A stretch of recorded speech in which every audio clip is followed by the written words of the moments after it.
Got a principal on your gift list? Well, here are 8 ideas and one no. That's what we're talking about today. Hi, this is Frank Buck, and this is the place to be if you want to get organized and make it look easy. If you've followed me for very long, you know that I was a school administrator for many years. And over those years, I received many gifts from students and adults alike that I cherish to today. So I have some experience with being on the receiving end of gifts. 4 years ago, my friend Vicki Davis had me on her podcast, and we talked about this idea of what to get the principal for Christmas. I thought it was time to bring those ideas back. And by the way, if you're in education and you don't already know about Vicki Davis, come over to her site, coolcatteacher.com. So let's get started with what not to get the principal. I'm wearing a Christmas tie, and it's a neat gift for the principal. I mean, after all, he wears a tie every day. It's Christmas. Let's get him a Christmas tie. Won't that be a novel idea? So I have this tie and another Christmas tie and another one and four more and five more. In fact, I could wear a different Christmas tie every day from Thanksgiving to Christmas and not wear them all. In fact, I'd actually have to start about Halloween. So, number one, don't give the Christmas tie. But let's start with number one idea that's a good idea, something made by the students. When I was a principal, in second grade one year, every child made their own chapter books. The books were about the school, and the chapter names were the same for each child. But within each chapter, the children composed their own stories, typed them on the computer, drew the pictures, and then the teachers laminated and bound their books for them. Well, chapter 8 was called The Man in Charge. That was me. I didn't know about it. But before the teachers bound the books, they made a good, clear copy of everyone's chapter 8 and bound them together in one book. And their combined chapter 8s became a gift for me. And many years later, I still have that one. So as I flip through for every child in second grade, there was their story that they had illustrated. Let's see, here's one who drew a fairly, I guess that's a pretty accurate picture of me. Does have a tie on that says Dr. Buck is a good principal. He talks nice to the teachers. Dr. Buck has a big dog. Absolutely. Yes, yes. And so one from every child in second grade, something I cherish to today. So, number one idea, something made by students.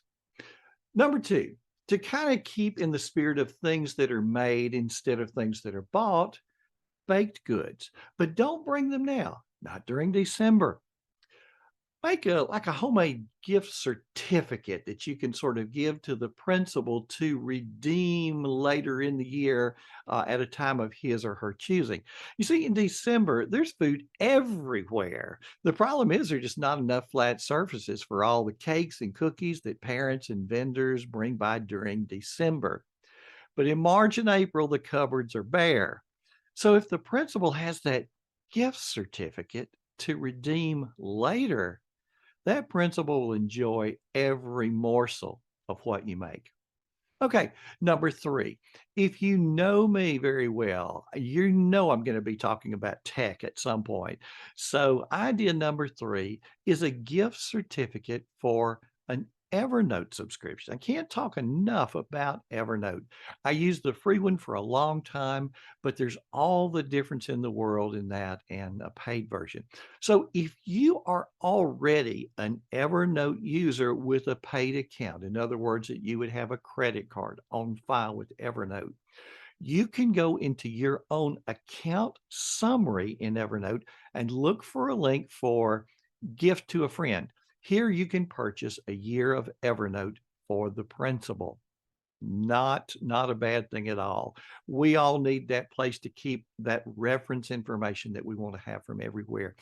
Number four is along the same lines, but the same concept for a digital task manager.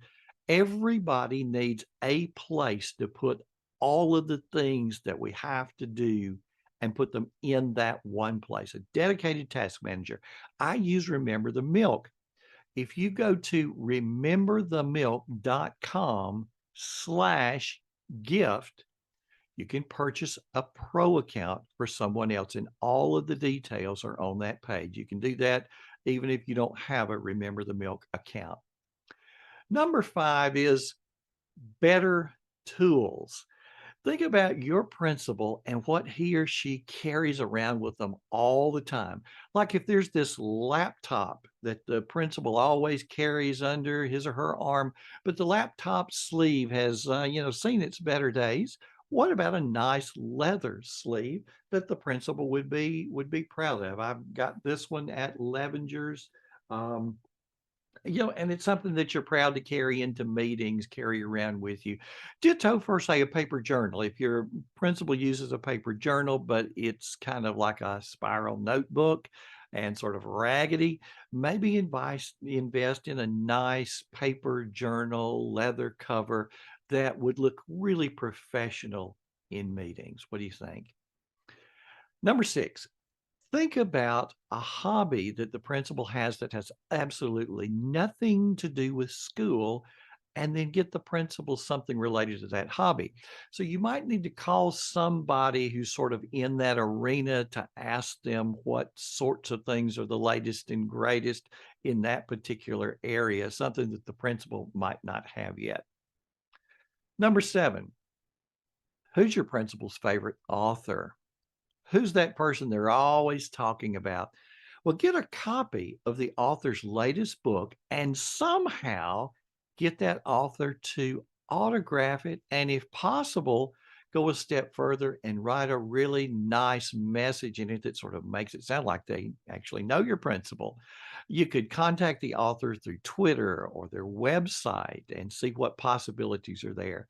And if the author is speaking at a convention or conference and you're able to meet up with them there, an easy thing to do is secure a copy of the book, stop them in the hallway, and ask them to write a little something in the book.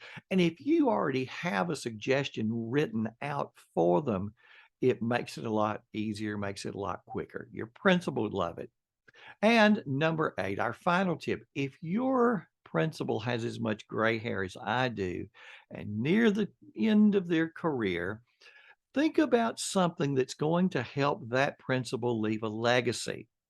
It might be if there's a brick project going on right now where out front of the school people are able to buy bricks that are inscribed to honor, remember other people. Well, then buy a nice big one to honor the principal and include the dates when the principal started there through their last year as the principal. Or commission a portrait that's going to hang in the school forever, or name something in the principal's honor. It might be the gymnasium, it might be the front office. If the principal also taught at that school before becoming principal, perhaps name that particular classroom where the principal taught in his or her honor. All kind of ideas there, so that when that principal is no longer at that school, the memory will live on. So there are 8 ideas, and none of them involve a Christmas tie. Now, I have a question for you. What have I left out that you can suggest?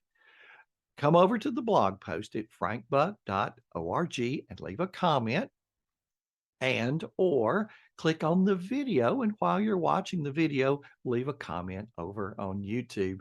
Thanks so much for spending your time with me today. And if this video has brought you joy, how about liking the video and subscribing to the channel if you haven't already? We just went over 1,000 subscribers a few weeks ago, and I'd love to see the channel grow and for YouTube to really start picking us up in the algorithm and suggesting our videos for others to see. And hey, if you liked this video, I bet you'll like these two right over here that I have for you. This has been Frank Buck, helping you get organized and make it look easy.